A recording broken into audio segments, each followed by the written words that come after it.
Welcome back for another deep dive. This time, we're going to be looking at Grown Women by Sarai Johnson. This book, oh my gosh, totally swept me away, and I think it's going to be a really fascinating one to kind of dig into. It's definitely a page turner. Yep. Yeah, it is. And just a heads up to everyone, we're going to be keeping this conversation totally spoiler-free. The goal here is just to pique your interest and get you curious enough to want to pick up the book yourself. Yeah, consider this like a little taste test. Exactly, exactly. Mm. So to kind of set the stage, Grown Women takes place primarily in Tennessee, starting back in the 1970s. And we're introduced to this young woman named Charlotte, who makes this really dramatic decision to leave her seemingly perfect life in Atlanta behind. There's definitely a sense of mystery surrounding her. Oh, yeah, for sure. Like right away, you get the feeling that she's running from something. Maybe even from herself. Yeah, maybe even from herself. And as the story unfolds, you start to see how her past, especially her relationship with her own mother, Evelyn, has shaped who she is and the choices she makes. It's like this unseen force that's always kind of looming over her. Yeah, exactly. And then there's Charlotte's daughter, Corinna, who grows up with this unconventional, emotionally distant mother. Yeah. It really makes you think about how that kind of upbringing impacts a child, how those patterns can repeat themselves across generations. Especially when Corinna ends up facing a similar situation to Charlotte. Oh, you mean when Corinna finds out she's pregnant as a teenager? Exactly. And that decision becomes a major turning point for her. It shapes her relationship with Charlotte and really sets her on a completely different path than she might have imagined for herself. And then, of course, there's Camille, Corinna's daughter. Mhm. It's clear right away that the dynamic between these three women is anything but typical. Yeah, one of the things that really struck me about Camille is how much she longs for a more traditional family structure. Oh, I totally agree. You can just sense that yearning in her. She's trying so hard to understand the choices her mother and grandmother have made, but at the same time, she's also grappling with her own desires, her own needs. And throughout all of this, there's this really interesting underlying theme of absent fathers, which I think adds another layer of complexity to the story. It makes you think about those ripple effects. You know how the absence of a parent, especially a father figure, can impact these women across generations? It's not just about physical absence either. You're right. There are these moments in the book where you really get a sense of the emotional distance between them. Yeah, like that scene where Corinna, like as a little girl, tells Charlotte, I love you, and Charlotte's almost shocked because she realizes she's never actually said those words to anyone before. Exactly. Small moments like that speak volumes about the emotional gaps that exist within this family. Totally, totally. So we've got Charlotte, Corinna, and Camille all trying to navigate their own lives, their own relationships, and then bam, Evelyn, the grandmother, the one Charlotte left behind all those years ago, she suddenly reappears. Talk about shaking things up. Right. And it's not just that she comes back. It's the contrast between her life of privilege and the more working class struggles that Charlotte and Corinna have faced. Yeah. It really makes you question how those different circumstances have shaped their worldviews. Oh, absolutely. Their values, their relationships, even their definitions of success, Yeah. everything's viewed through this very different lens. It's like they're speaking different languages almost.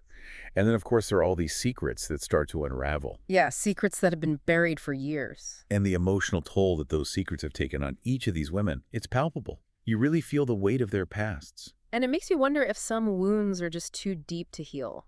That's a great question. And I think that's something we'll definitely be exploring more as we continue our deep dive into Grown Women. But for now, I think it's a good place to pause. Okay, so we left off with Evelyn making this grand entrance back into their lives.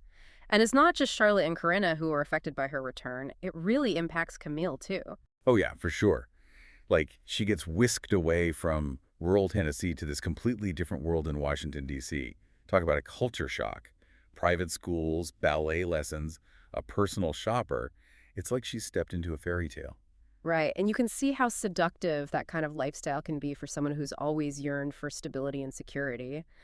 But there's also this underlying sense that Evelyn is trying to kind of mold Camille into a specific image. Maybe even the image she had for Charlotte all those years ago. It's like she's trying to rewrite history or something. Yeah, it makes you wonder if Camille is truly happy in this new life.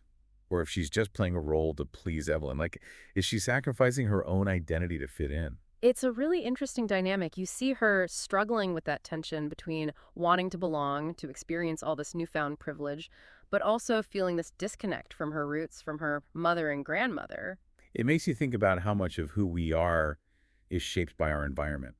Can you truly be yourself when you're constantly trying to fit into someone else's mold? And this internal conflict that Camille is going through, it plays out in her relationships too. Like with Evelyn, yeah, they form a bond, but it's built on this foundation of secrets and half-truths. Right. So you have to wonder, can a connection like that really last? Exactly. And then there's Camille's relationship with Corinna. They're trying to rebuild their bond, but there's just so much baggage between them. It's almost like they're speaking different languages coming from completely different worlds, even though they're mother and daughter. It's such a realistic portrayal of how generational differences can impact relationships. How the choices our parents make can create these ripples that affect us even years later. Totally. And amidst all of this, Camille is trying to figure out who she is, apart from her family's really complicated history, Right, like she's testing boundaries, pushing back against expectations, making some pretty bold choices. some of which could have serious consequences. One of the things I found so interesting about Camille is that she's not afraid to challenge the status quo. She questions everything and ultimately forges her own path. Even if it means making mistakes along the way. Exactly, exactly. And this determination leads her to Logan. This young man who represents everything that's forbidden and dangerous in Evelyn's eyes. It's almost like a classic forbidden love story, but there's so much more to it than that. Oh, absolutely. Their relationship is intense. It's passionate. But also incredibly fragile. Yes. They're both trying to figure out who they are, both individually and as a couple. There are definitely moments where you wonder if they're going to make it. They make mistakes. They hurt each other. But they also support each other through some really tough times. And it's through Logan that Camille starts to understand the power of living in the moment, of embracing her desires. Even if they go against everything she's been taught. Their romance is definitely a whirlwind. Yeah. And it ultimately culminates in a decision that could change everything for Camille. A decision that forces her to choose between loyalty to her family and pursuing her own happiness. It's a pivotal moment in the book, and it really speaks to that universal struggle between duty and desire, between following the prescribed path and forging your own. It's a powerful moment for sure. And while all of this is unfolding with Camille, Charlotte and Corinna are back in Tennessee dealing with their own emotional turmoil. Right. The loss of David hits Charlotte really hard. And she's starting to realize that some things just can't be fixed. No matter how much you want them to be. Yeah. And Corinna. She's dealing with her grief over David, but she's also trying to come to terms with the fact that her daughter has made a choice that she just can't control. It's a recipe for tension and conflict for sure. Absolutely. But there are also these glimmers of hope amidst all the turmoil, like that moment where Charlotte confides in Corinna about her past with Evelyn. Oh yeah, that was a huge turning point. It's like all these years of unspoken pain and resentment just come pouring out. It's raw and emotional, but also so incredibly cathartic. You can just feel the weight lifting off of Charlotte's shoulders. And it opens the door for a much deeper understanding between her and Corinna. Yeah, they start to see each other differently, not just as mother and daughter, but as two women who have both been hurt, who have both made mistakes. And who are both trying to find their way in the world. It's a beautiful thing to witness, this slow and sometimes painful process of healing and forgiveness.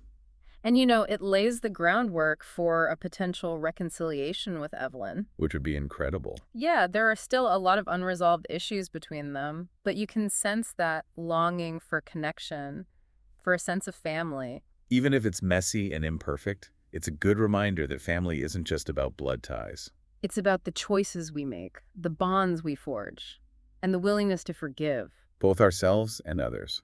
I think that's a good place to pause for now. Last time we were talking about Camille and that pretty big decision to take off to Mexico with Logan. Yeah, running off to a foreign country with someone you barely know. Definitely a risky move. For sure, for sure. But I kind of get it, It's like she's been handed this picture-perfect life, but it just doesn't fit. Totally. It's not her story to tell. Exactly. So Mexico is like this blank canvas for her. A chance to start over, figure things out. And get away from all the expectations and, maybe even the memories. Yeah. She needs that space to breathe, you Yeah. know, to figure out who she is. And what she wants, without all that baggage weighing her down. Right, right. But I mean, let's be real. Mexico, it's not all sunshine and roses. Definitely not. There's beauty and vibrancy, but there's also, a lot of challenges. She's going to have to face things she never even imagined. Oh, absolutely. Poverty, danger, It forces her to confront her privilege, her assumptions about the world. It's a real journey of self-discovery. And for her relationship with Logan, too. Running off like that can really put a strain on things. Oh yeah, for sure. There's passion, excitement, but also those moments where you wonder if they're really going to make it. There's this scene where Logan proposes to Camille with this antique ring he found. Oh yeah, that was intense. Yeah. Super romantic, but also kind of impulsive, you know? A little bit desperate, maybe. Yeah, I think Camille feels that too.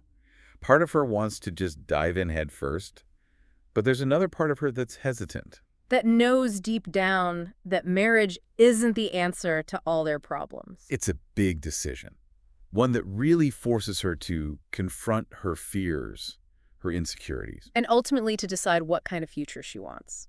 So while Camille's figuring things out in Mexico, Charlotte and Corinna are back in Tennessee, and they're dealing with their own stuff. Oh, yeah. David's death. Definitely a turning point for both of them. Charlotte's dealing with a lot of guilt, a lot of regret. And Corinna, trying to process her grief while also coming to terms with Camille's choices. Tough stuff. It is. It is.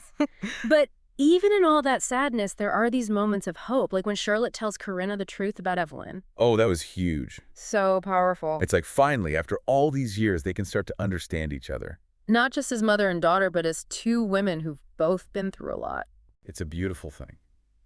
That healing, that forgiveness. And it paves the way for them to maybe, possibly even reconcile with Evelyn. Which would be amazing. Right. There's still so much hurt there, but also that longing for connection. To feel like a family again. Exactly. Even if it's messy, even if it's not perfect. So the story wraps up, and there's this feeling of closure. Yeah. Not necessarily a neat and tidy ending, but definitely a sense that things are moving forward. These women have been through so much. But they're finding their own paths, their own ways to heal. And ultimately, I think that's what makes this book so powerful. It's real, it's relatable. It's a story about family, about identity, about finding your place in the world. And I think it's a story that will stay with people long after they finish reading it.